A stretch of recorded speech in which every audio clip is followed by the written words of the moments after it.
नमस्कार, आप देख रहे हैं IDTV इंद्रधनुष और मैं हूं दयानंद राय। चेका द रोड ऑफ बोन्स एक किताब है जो सुभाष चंद्र बोस के जीवन और उनकी मृत्यु के रहस्यों पर प्रकाश डालती है। इस किताब को जयदीप मुखर्जी ने लिखा है, जो सुप्रीम कोर्ट के जाने माने वकील हैं। तो हम जानेंगे आज कि आखिर यह किताब लिखने की ज़रूरत क्यों पड़ी। जयदीप जी, ये जो किताब आपने लिखी है, क्या ज़रूरत पड़ी इस किताब को लिखने की, कहाँ से प्रेरणा मिली? हम लोग आज 23-24 हम लोग आज़ादी का अमृत उत्सव सेलिब्रेट कर रहे हैं ऑल ओवर इंडिया में। वी आर सेलिब्रेटिंग द आज़ादी का अमृत उत्सव। लेकिन जिसके लिए हम लोग का आज़ादी मिला, जिस आदमी के लिए, जिस व्यक्ति के लिए आज़ादी मिला, वो है सुभाष चंद्र बोस। क्योंकि सुभाष चंद्र बोस का आज़ादी इन फौज भी ना कभी 1947 में आज़ादी नहीं मिलता। तो उनका आज़ादी इन फौज का सरेंडर होने का बाद, जब सेकेंड वॉर में जो सिचुएशन चेंज हो गया था, हिरोशिमा नागासाकी का बाद, बॉम्बिंग का बाद, सुभाष चंद्र बोस तो सरेंडर किया था, उनका आज़ादी इन फौज सरेंडर किया था। लेकिन 1945 18 अगस्त के बाद सुभाष चंद्र बोस का क्या हाल हुआ, उसको कैसे उनका डेथ हो गया, कैसे उनको डेथ का ऊपर अभी तक कन्फ्यूजन है, इसको क्लियर करने के लिए मेरा किताब, ये किताब को टाइटल मैंने किया चेका द रोड ऑफ बोन्स। मेरा किताब टोटली रशियन एंगल का ऊपर है, क्योंकि सुभाष चंद्र बोस 1945 का बाद 18 अगस्त जो प्लेन क्रैश है वो झूठा है, क्योंकि ताइवान गवर्नमेंट ऑफिशियली बोल दिया कि कभी कोई प्लेन क्रैश नहीं हुआ। और सुभाष चंद्र बोस और ब्रिटिश भी कभी विश्वास नहीं किया कि सुभाष चंद्र बोस प्लेन क्रैश में उनका डेथ हुआ। उन्होंने सुभाष चंद्र बोस ब्रिटिश को आईवॉश करके टोटली रशिया का अंडर में चला गया था, स्टालिन का अंडर में। लेकिन जिस आशा में वो रशिया गया था, उस आशा उनका पूर्ण नहीं हुआ, क्योंकि उनका उधर रशिया का पास जाने के बाद उन्होंने जेल में बंद हो गया था, साइबेरिया में जेल का, और यास्तुक जेल में सेल नंबर 45 में। जो बात ये बात सबसे पहले जो रेज किया था 1951 में, जस्ट आफ्टर इंडिपेंडेंस, वो है आप लोग का झारखंड का ही बलिष्ठ फ्रीडम फाइटर, स्वतंत्रता सैनिक, उनका नाम है डॉक्टर सत्यनारायण सिन्हा, जो कांग्रेस का खुद MP थे। उन्होंने नेहरू को चैलेंज किया था, जो नेहरू जी आपने सुभाष का ऊपर जो उनको जो रशिया में है, आप जान के बूझ के अभी तक क्यों चुप है।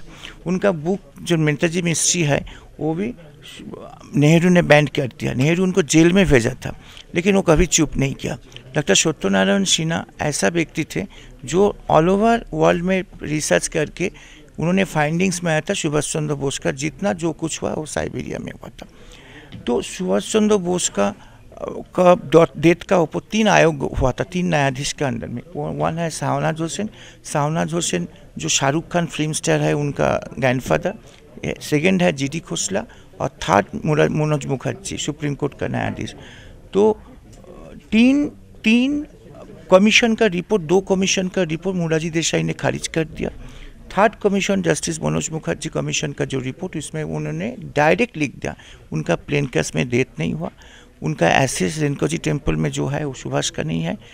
सुभाष बोस अभी डेथ है, क्योंकि उनका जितना उम्र है बायोलॉजिकली अभी उनका मौत हो गया, लेकिन वो उसका कहाँ पर डेथ हुआ, ये गवर्नमेंट ऑफ इंडिया का ड्यूटी है।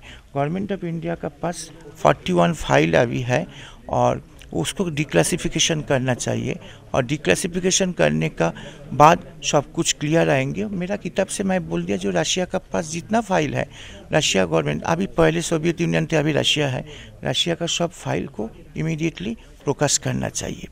और क्योंकि ये डिप्लोमेटिक रिलेशन मेंटेन करने होगा, क्योंकि present prime minister is a non कांग्रेसी प्राइम मिनिस्टर, मोदी जी।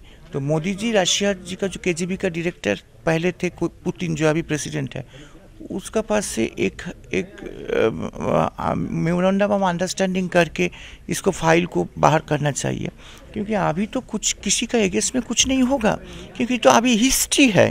लेकिन वो कहाँ पर उनका डेथ हुआ, कैसे डेथ हुआ, ये ड्यूटी है गवर्नमेंट ऑफ इंडिया का जनगण का सामने ले आने के लिए। तो मेरा किताब का अंदर में मैंने एक कोशिश किया, मैं एफर्ट को ट्राई किया, जी सुभाष बोस का जो अंतिम परिणति रशिया में हुआ, इसको एक्सपोज करने के लिए। और क्या क्या खुलासा है आपके किताब में जो नहीं जानते हम लोग? जैसे आज़ादी इन फौज का रुपया 72 करोड़ ऑफ प्रॉपर्टी कहाँ लूट हो गया था, माउंटबेटन और कौन कौन इंडियन लीडर ने लूट किया, इसको मैं एक्सपोज किया।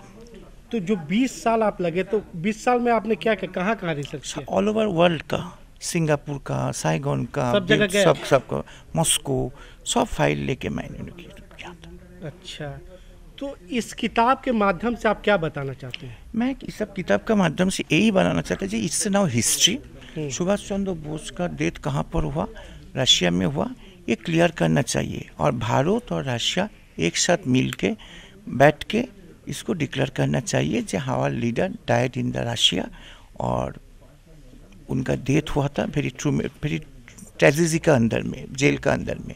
तो ये बात सबका सामने ले आना चाहिए।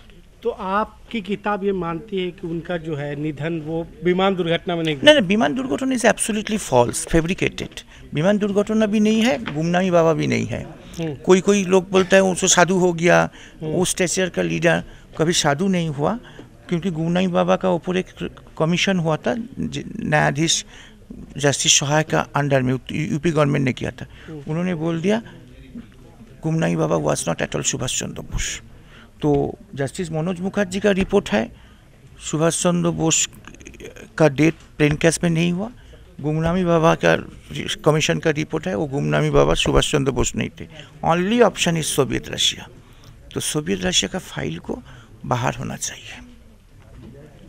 तो आपने जयदीप मुखर्जी जी को सुना, उन्होंने अपनी किताब में कई सनसनीखेज खुलासे किए हैं। उम्मीद की जानी चाहिए कि इनसे सुभाष चंद्र बोस की मृत्यु से जुड़े रहस्यों पर नई जानकारी सामने आएगी और नए राज जो है वो खुलेंगे। IDTV देखने के लिए आपका धन्यवाद।